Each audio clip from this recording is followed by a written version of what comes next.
Bonjour. Est-ce que vous avez peur de ce que votre langage corporel dévoile? Mon nom est Annabelle Boyer, je suis experte en comportement humain et en langage corporel. Et si je vous pose cette question-là, c'est parce que ça arrive souvent, en fait, quand je rencontre des gens, qu'il y a des gens qui sont un peu plus nerveux en me rencontrant, un peu plus stressés, et il y en a qui, d'une fois à l'autre, vont finir par me dire « Ah, ça me stresse toujours un peu quand tu es là, Annabelle, hein? Je peux pas m'empêcher de me dire que tu dois m'analyser puis tu dois tout observer. » C'est sûr que quand je suis avec des gens, j'observe continuellement. Je ne peux pas m'empêcher de voir. Je ne peux pas me fermer les yeux. De toute façon, même si je me ferme les yeux, je vais continuer d'entendre le ton, le thème de votre voix. Je vais continuer d'entendre votre démarche. Je vais continuer d'entendre d'autres éléments. Et je vais réagir probablement aussi à votre énergie. Parce qu'il faut se rappeler aussi que je suis une karatéka depuis une trentaine d'années. Donc, je réagis à beaucoup de choses qui sont autour de moi.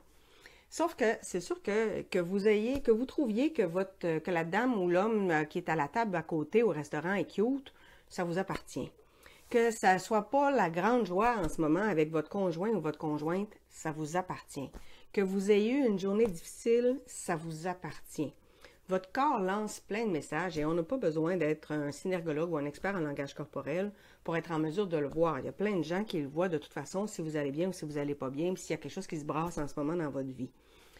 Ce qui va être plus problématique, c'est évidemment si vous essayez de me cacher quelque chose. Je vous donne un exemple. L'année passée, ou il y a 2 ans, je suis au restaurant avec mon conjoint. On est un samedi soir. Il est plutôt tard. On a fait le choix d'aller tard au restaurant pour avoir un peu de tranquillité parce que c'est toujours un peu compliqué quand on va au restaurant. Ou bien mon conjoint se fait apostropher parce qu'il est un entrepreneur puis il y a beaucoup de clients qui vont le connaître.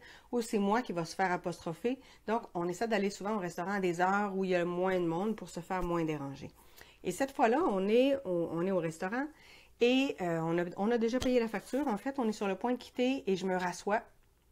Et là, je dis à mon conjoint, on s'en va pas maintenant.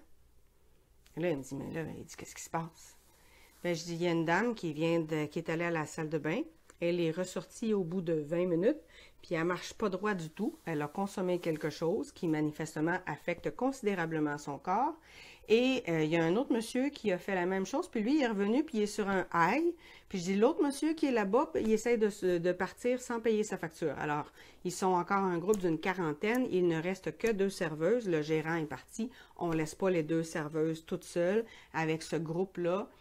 C'est trop risqué. Je préfère qu'on reste en backup au cas. Je vous rappelle que mon conjoint est un escrimeur et moi, je suis une karatéka. Donc, on est resté 1 heure de plus parce que j'avais des craintes sur le comportement et sur le langage corporel de quelques clients. Mes craintes étaient fondées. Il y en a un qui est devenu en effet très agressif, mais quand mon chum l'a regardé, ça s'est calmé assez vite. Donc, il s'est rassis, mais évidemment, devant les deux serveuses, dont une qui était beaucoup plus petite que lui, bien évidemment, il essayait de s'imposer, il essayait d'agir de façon inappropriée. Donc, ça va arriver, évidemment, que votre langage corporel va me sauter au visage, puis à ce moment-là, je vais prendre le temps d'intervenir. Mais la plupart du temps, je ne prendrai pas le temps d'intervenir parce que votre vie privée vous appartient de toute façon. C'est sûr que votre langage corporel dévoile énormément d'affaires.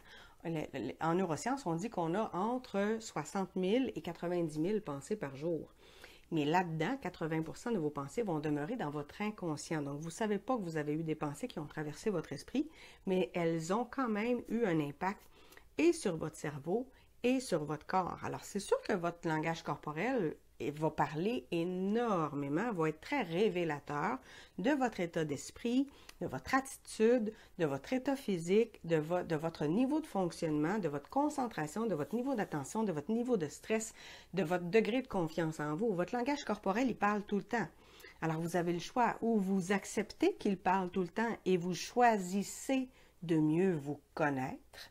Et à ce moment-là, vous savez ce que votre langage corporel dévoile comme information, ou vous fermez les yeux puis vous espérez que les autres ne le remarquent pas trop. Mais ça vous appartient. Personnellement, moi, j'ai fait le choix de mieux comprendre mon langage corporel parce que tant qu'à savoir que mon corps parle continuellement, autant savoir ce qu'il livre comme message. Et c'est sûr qu'il y a plein de moments où on n'ose pas s'affirmer, où on ne dit pas vraiment tout ce qu'on pense. Il y a plein de moments où on laisse une émotion nous envahir, puis à ce moment-là, on va dire des choses qui vont dépasser notre pensée. Et notre corps, il y a des fois où il parle, mais il y a des fois où il crie aussi. Et à ce moment-là, bien évidemment, on est moins fier de nous moins fier d'avoir eu de la difficulté à mettre des limites, moins fier d'avoir eu de la difficulté à dire non, moins fier de ne pas avoir su maîtriser notre émotion. Mais plus vous allez vous connaître, plus votre langage corporel va refléter ce que vous pensez réellement, et plus ça va aller, plus vous allez être en maîtrise de vos émotions et de vos pensées, mais pas en contrôle. Le contrôle, c'est une illusion. Donc, si vous avez peur de ce que peut dévoiler votre langage corporel, en fait, je vous invite d'abord et avant tout à faire un travail d'introspection, à faire un travail sur vous pour apprendre à mieux vous connaître. Plus vous allez vous connaître, plus vous allez être en mesure à ce moment-là d'affronter ce que l'on appelle les zones d'ombre, donc les aspects de vous que vous aimez moins. Et plus vous allez affronter les zones d'ombre, plus vous allez leur faire face, moins elles vont prendre de l'ampleur et plus la lumière qui est en vous va pouvoir briller.